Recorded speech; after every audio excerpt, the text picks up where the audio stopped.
It's possible that the purest way to take in Harmony Korine's directorial debut, Gummo, is to do so while huffing paint thinner, or perhaps some good modeling glue. Not the cheap shit, mind you. It's not nearly toxic enough to get you to that plateau, that beautiful place you get on a good glue bender, where the bag in your hand feels like a puff of cloud from heaven itself, and there is nothing to do but drift on waves of brain damage. When you get the good shit, you better be sitting down, because it will knock you right on your ass. 1 second you'll be inhaling a burning lungful, and the next you'll be fumbling in the dirt and wondering how you got there. Not how you got to the point of huffing glue, that's pretty obvious. But how you ended up face down in a public park at 10 a.m. with a Subway bag stuck to your hand. It's a bum trip, so find somewhere comfortable before you partake.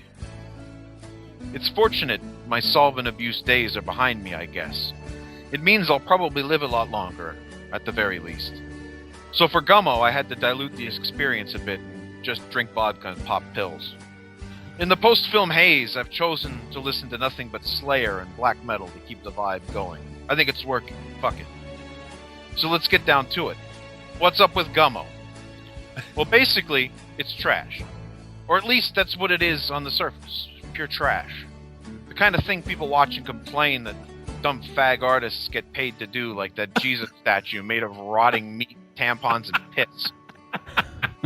This is a movie that will make people angry and disgusted. Yeah! And I guess I understand how they feel. These same people probably grew up in nice cities with nice parents, have no idea how real Gummo is. This is called privilege, and it basically makes you a dumb asshole about a lot of things. Gummo is not really a story. It's a collage of characters and places. Collage is too nice, though, too arty. Collision is more accurate. It's a collision between two worlds that rarely get to meet each other. The trashy and desperate small communities which have decayed away to third world conditions, and the world of cinema and art. The end result is a work of such extraordinary ugliness and hopelessness, it transforms into fatalistic beauty. It's poetry, and the further you dig into it, the more tragic and beautiful the film becomes. Another pro tip on solvent abuse. Huffing spray paint is tricky business if you don't want to get paint all over your face. It's hard to explain to the cops what you were doing behind the community paint recycling shed with a circle of gold paint some soccer mom used for their kid's Halloween costume. Best to clear the scene before you indulge. That shit is for amateurs. The story of Gummo loosely follows the lives of Tumblr, played by Nick Sutton, and Solomon, played by Jacob Reynolds.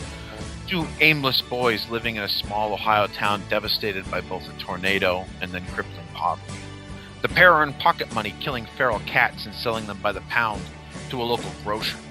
The pittance they make isn't painstakingly saved up for a bus ticket out of this hellish life. It's spent on milkshakes and modeling glue to huff. Their lives are a numbing cycle of poverty, self-abuse, and desperation. Other characters wander in and out of the narrative. Bunny Boy, so named because he wears giant pink bunny ears. Dot, played by Chloe Sevigny, and her sisters. A pair of skinhead brothers who may or may not have murdered their parents. I love them. Yeah. Fucking awesome. Right a girl who appears to be both mentally retarded and a prostitute, being pimped out by her older brother. A competitor in the cat murder racket who cares for a vegetative grandmother. Altogether, there are many socioeconomic and social issues among them, and very few shirts and teeth. The film is careful never to judge these people and their lifestyles. They simply are who they are. Tragic, desperate, living in circumstances most audiences will never really understand. Their world is very small. It's the radius of a good bike ride on your beater BMX. It's the four walls of your cockroach-infested home. So why do we want to watch this? Why expose ourselves to this world? Why stare into this abyss and let it also stare into us? I say because it's real, and because there's a tragic beauty to it all. These people are mostly doomed, and there is something compelling about watching someone with a sword over their head living their lives. Their choices are fascinating. You may think this movie is just a roll in the filth for the sake of doing so, that it isn't a reflection of a reality out there. To which I say, you fucking watch Hoarders lately? Yeah. How about intervention? These people are real and living in conditions that look like goddamn post-quake Haiti, and they're doing so in the wealthiest nation on the planet, land of opportunity. The American dream is a twisted, bitter nightmare. I'll admit it, I'm an atrocity tourist. Some part of me got wired up to romance the whole Eros Thanatos thing, and while other people were drooling over Samantha Fox, I was in love with Susie Sue. When Pam Anderson was the jack-off queen d'or, I was gaga for the Courtney Love train wreck. Sure, she was trashy and awful, but she was also fucked up and vulnerable and spitting in the face of death. That's why I have a sick thing for Lindsay Lohan. Cute little Mean Girls Lohan, forget about it. Coked up disaster Lohan with a fuck website, I'm in love. Tragedy turns my crank in some weird way. I'm a I know, but so are you. It might have something to do with coming from a small town with some of the same features of one in Gummo. Hopeless, small, insular, mostly poor.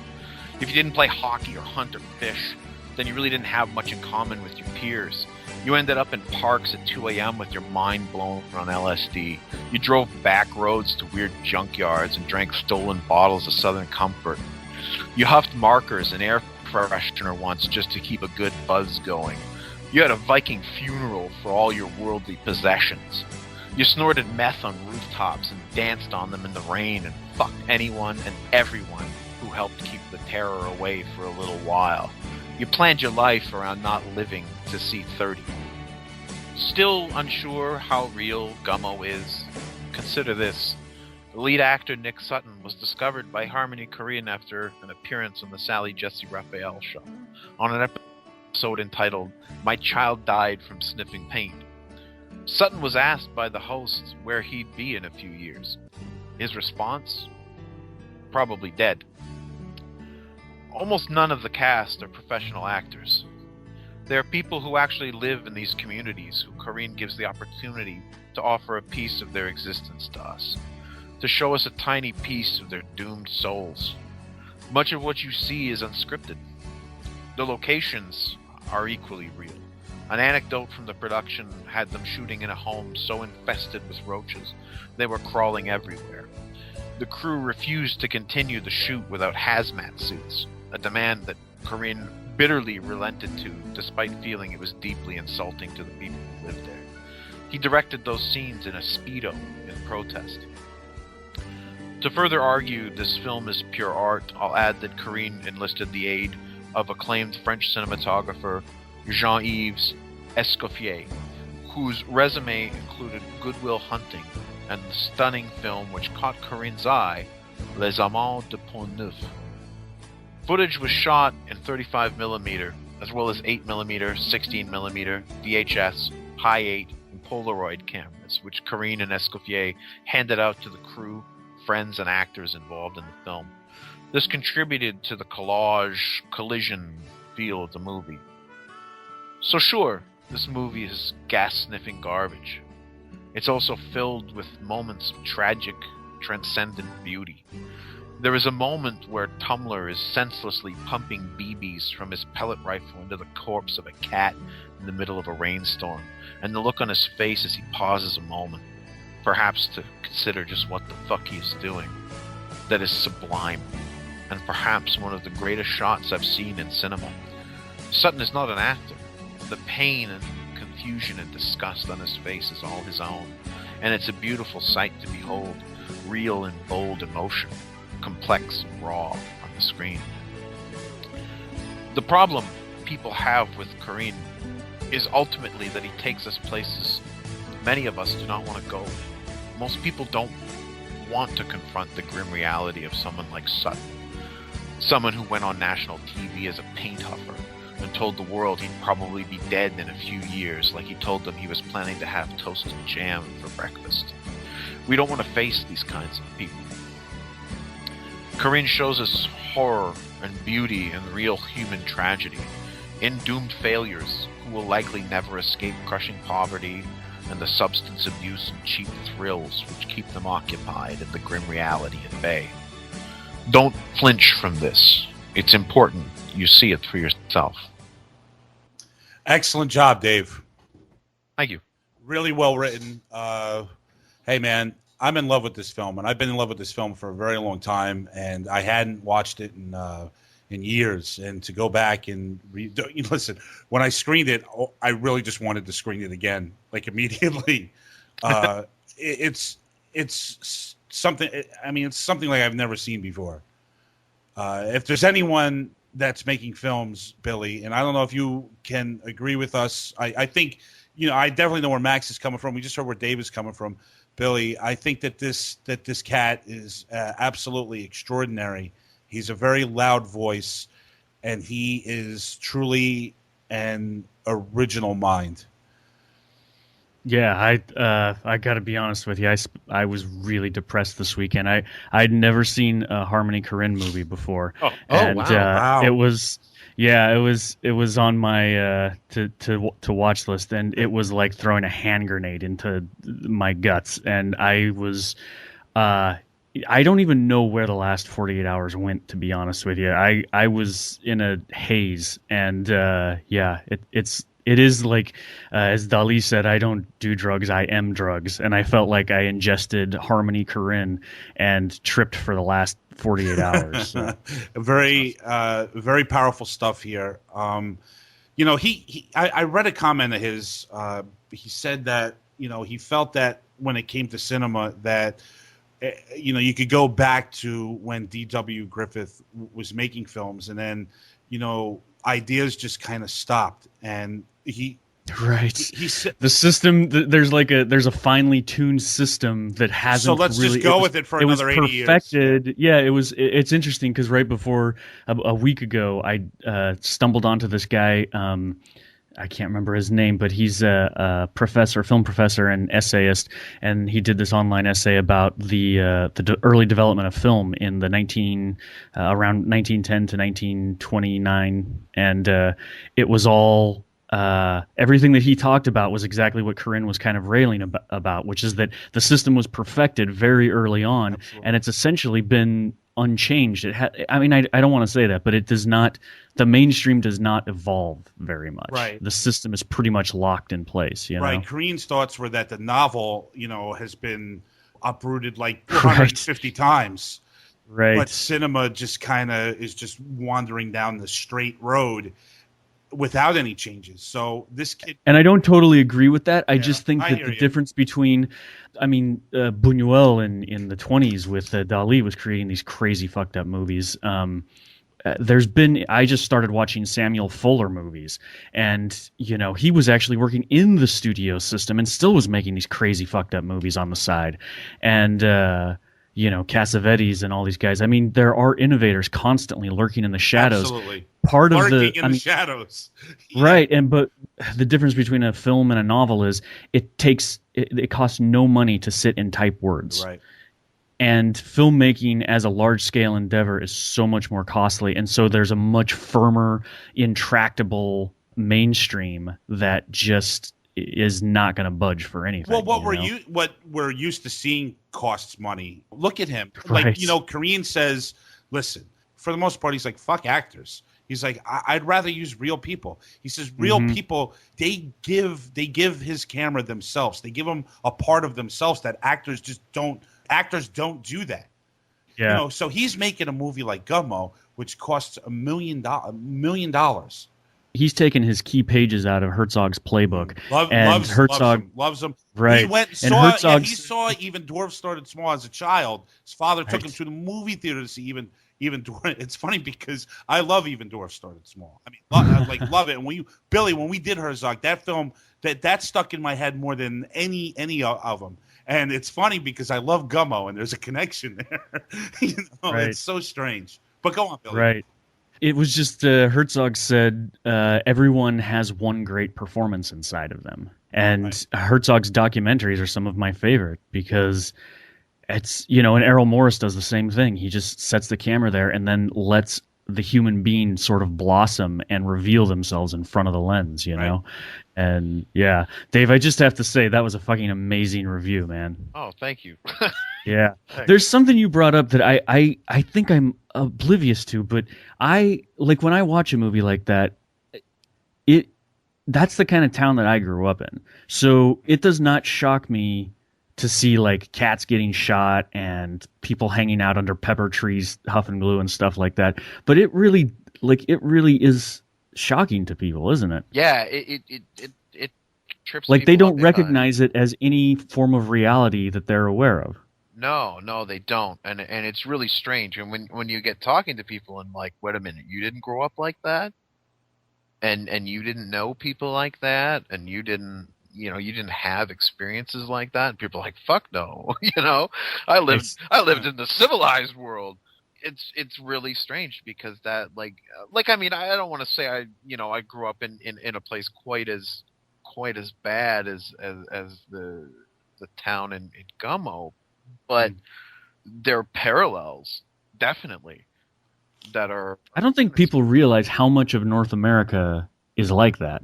Yeah, they don't. Like if you get in your car and you drive, you'll pass through really nice areas, but huge, vast sections of at least America. I haven't driven through Canada too much, but huge sections of America look like that. And I don't think people understand that. Yeah, there's all so around the town I grew up in, which was sort of like, it's a big city. It's a city. It's the biggest sort of city type area in Northern Ontario, but that's not saying much. And then there's all these like little outlying communities that are vaguely connected to it. Mm-hmm. And so you see like in high school, you get these kids busted in from places like Temiskaming, where they literally they don't have any schools, they don't have any, people are living in like shacks with wood stoves. It's a totally different experience, and like, these kids are all like hard asses because their parents are all like alcoholics, and right, like it's terrible. Their parents spend most of their day indoors watching TV and drinking or doing whatever, or arm wrestling. Yeah. But it's interesting too that you bring up that arm wrestling scene and the idea that when you talk about what Herzog and Errol Morris do and do so well, that arm wrestling scene, that whole thing, that's how they shot that. There was a guy getting out of jail and he was having a party because he got out of jail. And this is what people do. Like I've been to some going to jail parties. I've been to some getting out of jail. I've been there too, guys. Yeah. And I just want to weigh in real quick, Dave, before you continue, and I want you to go on, that I grew up in neighborhoods like this too. So like, when I watch scenes like when the sisters are like up in their room and it's like just like the walls are painted, like each wall is painted a different color, and there's clutter and there's like and they got shit pinned to the ceiling. Poor people don't throw shit out. Like, right. It just reminds me of like, going to my grandparents' house and my cousins' rooms upstairs, and because like they would have 15 people living in the house. Even when I graduated high school, before I moved to New Brunswick and went to school, I lived at my grandparents' house for a year, guys, and there were 13 of us living in a 4-bedroom house. And it was just it was clutter. It was insane, and it reminds watching Gummo. That's how it's one of the many ways I can relate to this movie. It's so I'm with you on that, Dave. Please continue with your thought. Yeah, without question. I mean, and that's like when they shoot this crazy arm wrestling scene. They literally just left the camera in the room and walked away. Right, yeah. Kareem didn't want to have any influence on that scene. Yeah, they just said, "Fuck it, we're just gonna stick a camera in the room and see what happens." Is that the one that ends with the chair being? Yeah, that is one of the two most amazing scenes in that movie. Yeah. Well, here's the thing. Like I discovered to my shock years ago. Like I grew up in Southern California, but then lived in Washington State, and I've spent a lot of time in Florida, Massachusetts, New Jersey, Brooklyn. The weird thing is that is not that. Where's this film take place? Ohio, right. I guess. That's not the Midwest. That's not the South. That's everywhere, man. Yeah. If you go anywhere, this is happening in houses. Yeah. There was a house that I was in that was it was like a 2-story house, like what you were describing a minute ago, Tom, where it's like there were 25 people living in this 2-story house in the hills above Portland, Oregon. And I'm not talking like out in the fucking sticks, like 10 blocks from the city center, right? And they're living like just trash, like animals, right? And that is everywhere. That's not, it's right under your nose everywhere, man. Hey, listen, guys, boy, I have so much I wanted to say about this movie, but we have not heard from Max yet, and I want to get Max in on this. Max, I mean, you brought this to the cutting room. Tell us your love affair with this. Tell us about your love affair with it. Well, I want to say first that Dave's review was, you should write a book on Gummo, man, because I didn't know that anyone could put Gummo into words. And it was so perfect. Thanks. Well, wait till we hear someone put trash humpers into words. Yeah, totally. But the fact that you wrote an 18-page review and I was never bored once and I was hanging on your every word is a true testament to your skills as a writer. That's one thing. I got to tell you something. I have seen this film an uncomfortable amount of times. And my love affair with Harmony started in 1996 because that was the year I went and worked for Epcot Center as a street performer. No, Joe, I didn't wear the big head. And there was an art house theater out there where you could actually order food and drink beer in. And there were 2 films that I saw multiple times that year. It got me through living in Orlando, Florida. And that was Crumb and Kids. And I saw Kids, and I couldn't believe what was happening. First off, I couldn't believe Leo Fitzpatrick. I thought that dude was a fucking revelation. Yeah. Then I couldn't believe Chloe because I was absolutely smitten with her that year. Yes. Now I'm with these kids, and I'm in the parks, and they're filthy, stinky, awful, lost souls. And I am getting the biggest case of goosebumps right now. It was like I was submersed in a world that I was so excited to be in, and it was so spontaneous, and it was so electrifying. And Harmony, he only wrote that one. Yeah. The fact that those words and all the stuff that they were saying, and a lot of that was improvised, but still, him and Larry Clark were just bonded on that thing. Same story with Bully, and I think they even ascended in Bully. Those guys just had this great relationship. You mean Ken Park? And then Ken Park too. Holy shit! Remember that, Tom? Yeah. You can't find Ken Park. I had to pay a lot of money for that fucking thing. But along comes Gummo, you guys, and this is when I first get back to LA. And not only is it his best film, I think. I mean, I love all of his stuff so much. The only one I have kind of a problem with is Mr. Lonely, but I like Mr. Lonely. This a lot better than Julian Donkey Boy. Oh, is that true? Yeah, I really do love Mr. Lonely a lot. Yeah. Well, I'm happy to revisit it because. But go on with your thought, Max. Well, that's the great thing about Harmony. I mean, the guy is a repeat offender. Gummo is all those things Dave said, all those things you guys are saying. But how is it I can watch this thing over and over and over again? And the only problem I have every time I watch the film, I don't know what it is. Well, I do know what it is. It's that kitty cat stuff is real, and it really fucks me up.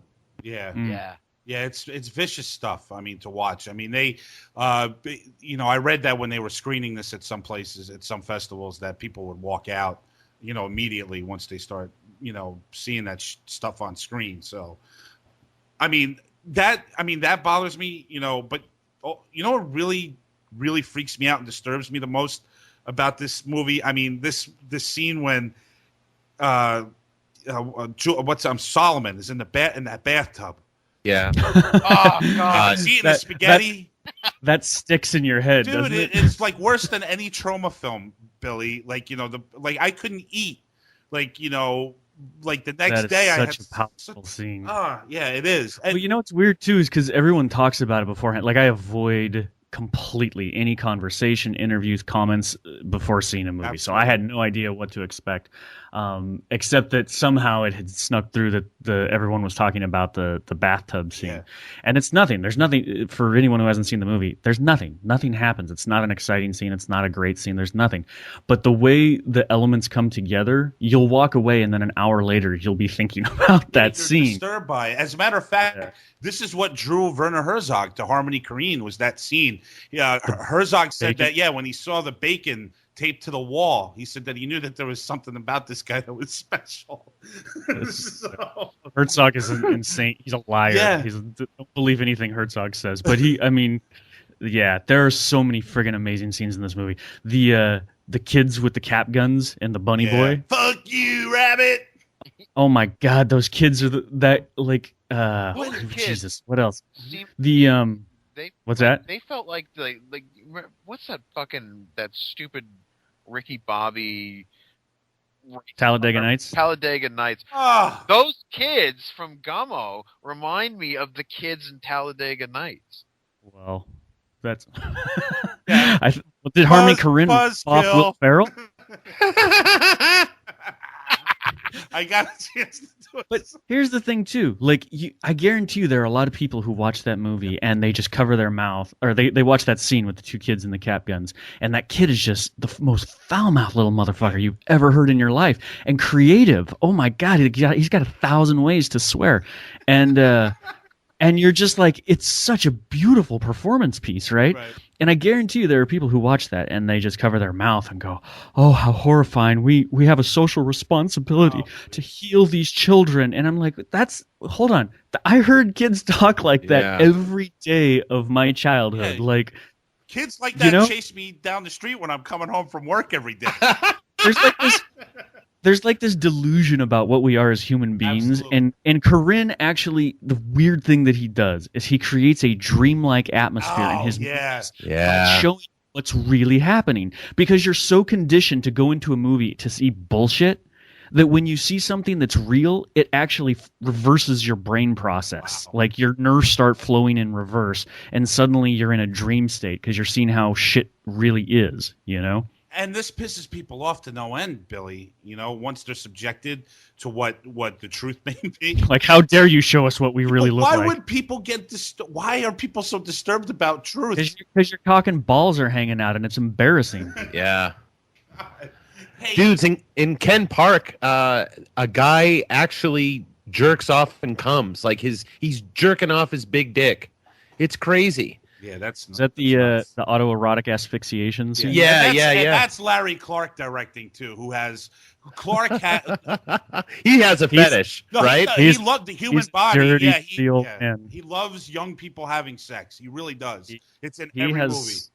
Yes, he enjoys himself a lot. I bet he does, man. He really does. I mean, it's different. I know that Korine wrote the screenplay to Ken Park, Max, but my understanding is that he had nothing to do with the production. As a matter of fact, before they even shot Ken Park, they had parted ways. Like they a long time. Wow, okay. Yeah, they were done with one another. So, whatever Clark did with Korine's screenplay, and I had not seen any. I mean, I've not seen any quotes from Korine himself about Ken Park, so it's really hard to find out where Korine is coming from on that one. But on Harmony Korine, one thing I want to ask you guys if you noticed this, because I watched like a lot of interviews with him, particularly the ones when he was on David Letterman at some festival interviews, and the scene in Gummo with the gay black midget. Man, listen, this kid could act. I really think that he is a special actor, and I wish that he would take that more seriously, because I really think that he's intense. Even when he's dealing with David Letterman, it's really hard to go one up on David Letterman. When you're going back and forth, because Letterman's a wise ass. He's sarcastic. Korine was such a douchebag back in the day. Yeah, he was so fast, and he was such amazingly an a-hole. so. But he was really good at holding his own with Letterman. Most people get blown away when they go on there. And, Letterman respected that so much that he would keep bringing, this kid back. He brought him back a few times over the years. But the scene in Gummo when Kareen is playing like that lonely drunk homosexual that's coming onto that gameplay. I can't believe I'm putting all these words together. When Kareen is playing that lonely drunk homosexual and he's coming onto the gay black midget, is a really, really tough scene to do, first of all, an extremely tough scene to do. But he's excellent, man. Does anybody else feel that this kid has acting chops? Max, I mean, you're an actor. I just think he's awesome at everything. I just think he's very charismatic. And I loved him in Trash Humpers. I just love everything he does. He's so crazy. Why does this fucker live in Nashville? I mean, what are you doing? Where else would you? Yeah. Have you ever been to Nashville? On his. Yeah. No, I'm dying to go, but have you? Well, yeah. It's yeah. If you like traipsed around the outskirts of Nashville, you'd know why Harmony Korine lives there. Yeah, which is what we'll talk about in Trash Humpers. But yeah, can I offer an alternative interpretation of that whole midget scene? Absolutely, please. I think that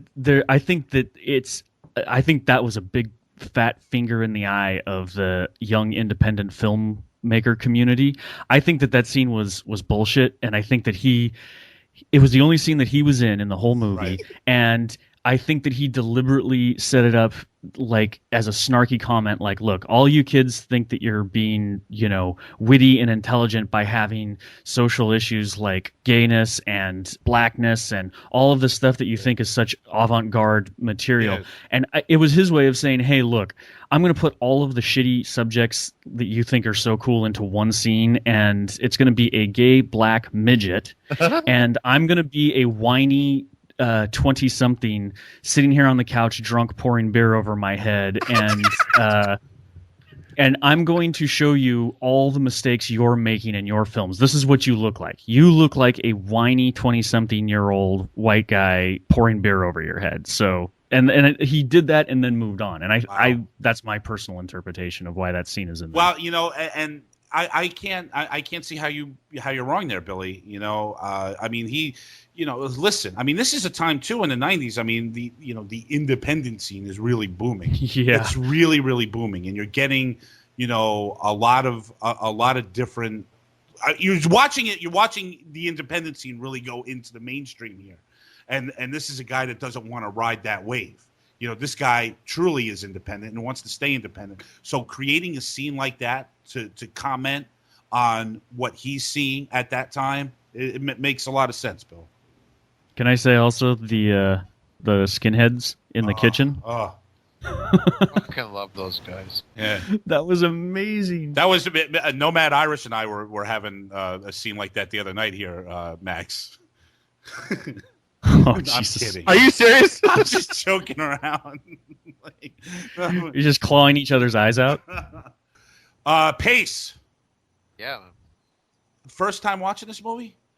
No. This was probably I think it's my third time, maybe my second or third time seeing it. I got to tell you, I, like Max, found this kid watching kids. I mean, I remember I was living with Joe Christiana at the time, oddly enough, in New Brunswick, and about a week before the premiere of Kids, I saw a review on At the Movies with Siskel and Ebert, and I was mesmerized by what I was watching. And these guys were really praising this movie. Like, they were saying, go check it out. So I went and I saw the premiere of Kids opening night in the theater around here, and I was blown away with it.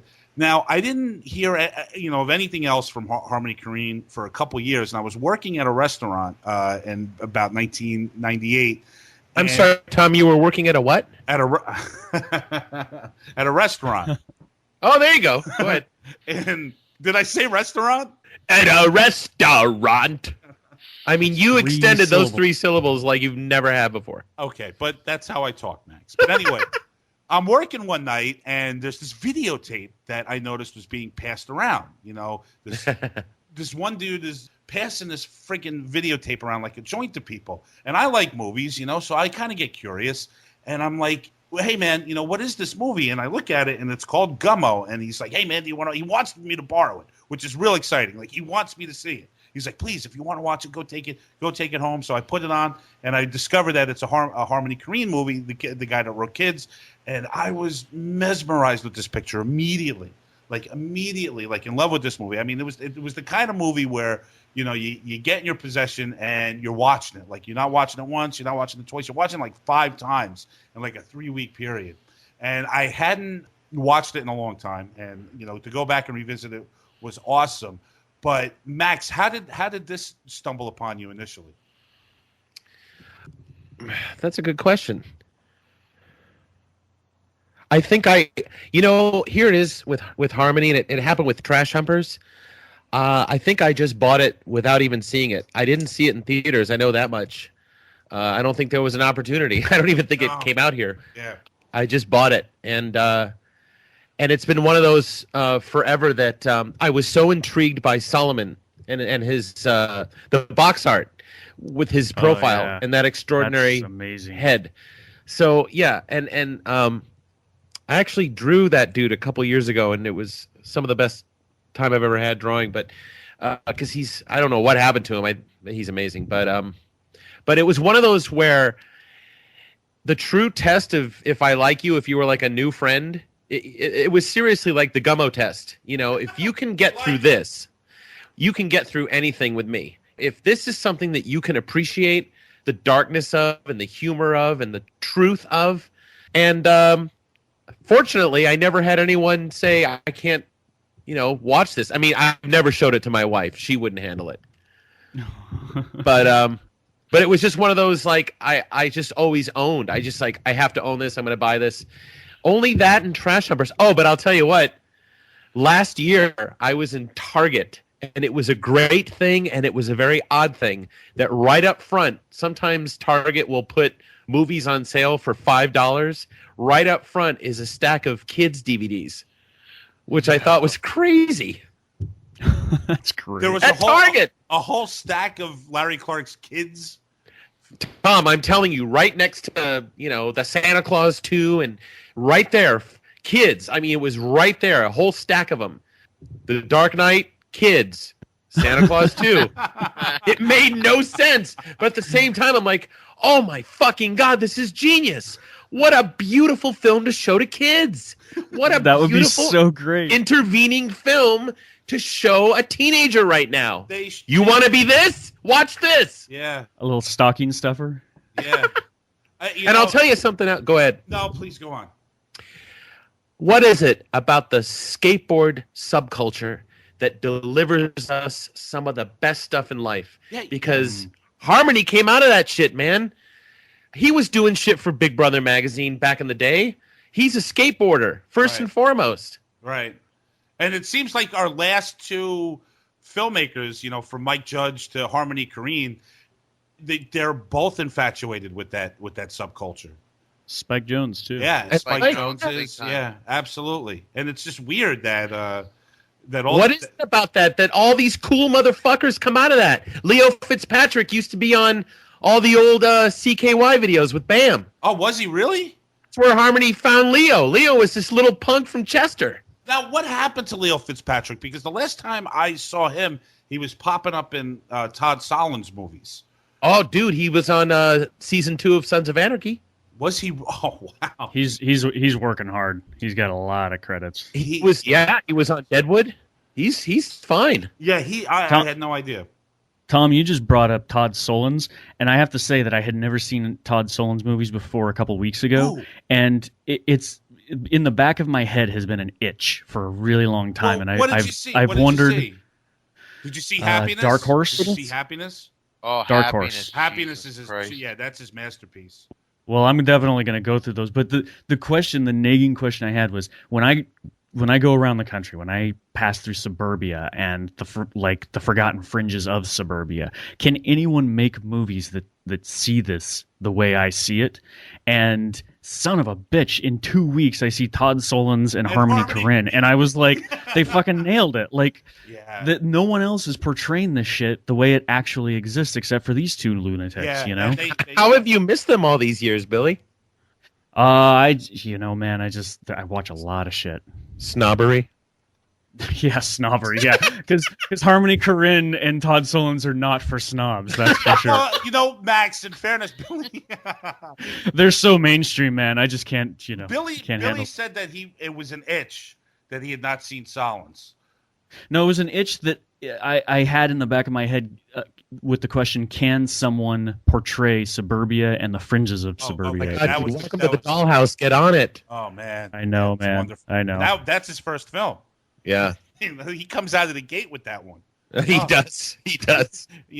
And this, I mean, Billy too. I mean, was Korean something that you avoided, or you just again? No, not necessarily. It was just like, well, maybe a little bit avoided, but yeah, I mean, I tend to rebel against when anyone says, "Oh, this is a brilliant piece of independent filmmaking." I just want to punch him in the face. Yeah, So it's like when you said that we were doing Harmony Korine, I was like, okay, all right, it's time for me to go actually look at these and not not be biased by whatever. But I just I don't know, I have a hard time with that. But usually when they're saying that, they're talking about like Suicide Kings or something.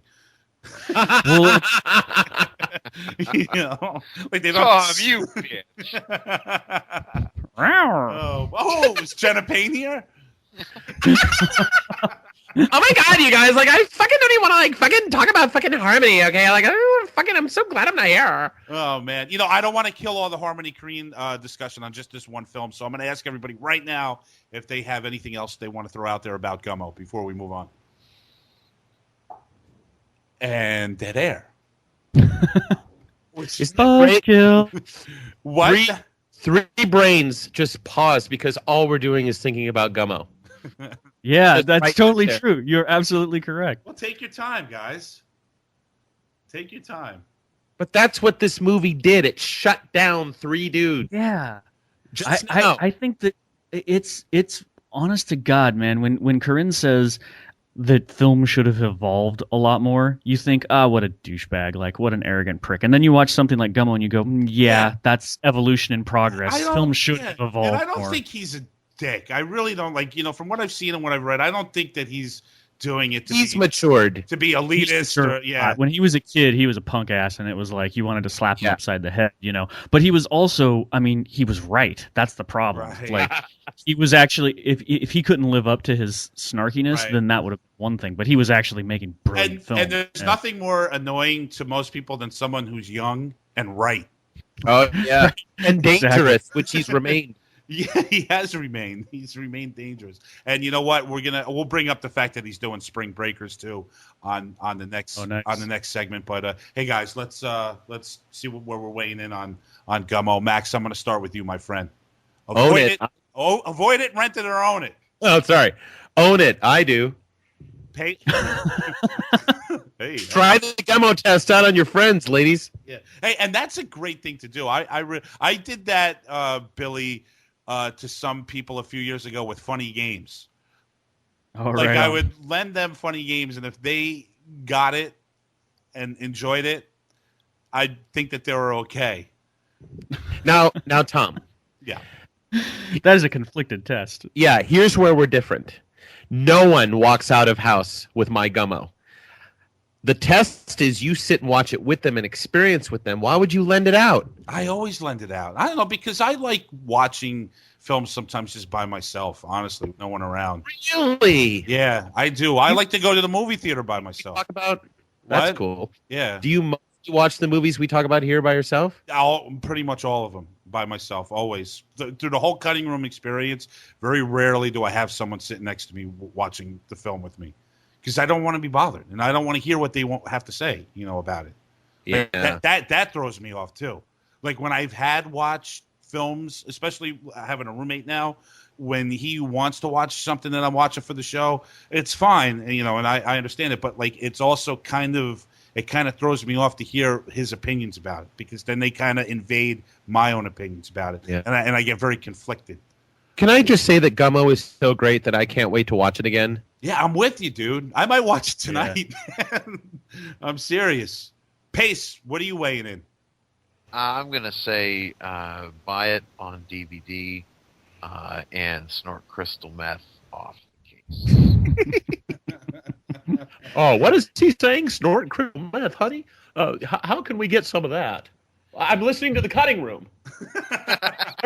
They're talking about Harmony Korine. What do you got for me, Billy? This is it's funny. I've never had trouble rating with the star system, the movies we review, and then suddenly when I have to think about it in terms of rent, buy, whatever, it's like it is tough to apply that to Gummo. I think I'm going to pull a Max here and just scream that I'm not worthy to rate this movie like Deliverance. Ooh. That's Hey, I'm going to say own it, but I also want to let everyone know that it is available to watch on YouTube. So if you're listening to the show, you have not seen Gummo, you can go over to YouTube, check it out. It'll definitely change the way you think about cinema, believe me. I'm going to go back. I'm going to jump in and say this is definitely a buy. I tease about the Max thing, but it is definitely a buy. I'm on that too. It's definitely a buy. So we're all in agreement then, gentlemen. Yes. Absolutely. Buy Gummo. I don't know. I wonder if you can still find it. It'd be interesting to look it up if it's still available to buy. Yeah, I don't know actually. And I would love I would love extras. A making of a Dave Pace Spinello narrated documentary. I don't know. Are we? I would like to. Yeah, go on, Max. I just wonder if we're ever going to get that from Harmony. Probably not. Is that the angry Dave Pace you're talking about, or the mellow film reviewer Dave Pace? I don't know. They're both great, but the pissed off one is pretty fucking. That was pretty amazing. So let me ask you something, Matt. $3 million? My asshole was clenched. Oh my god! Dude, he's also sent me messages about 5 times too since. What did he say? I don't know. I haven't looked at him yet. You gotta look, Tom. Oh boy! All right, out. Claude, cut this Matt Farnsworth part out. Tom, look at the messages, please. Hey, you know what, Max? Hold on one second. Claude, don't cut anything out. Don't listen to Max. Max has no say here. I'll tell you that right now. When it comes to editing, Max doesn't even share the episodes on his social network. So don't you ever listen to Max when he says anything. He's not your boss, Claude. Share the episodes. He is not the boss, Claude. Wait, what do you mean share the episodes? Hold on. Guys, let's move on to Trash Humpers, and Billy Barras is going to introduce it. Let's take it. Billy, do it, man.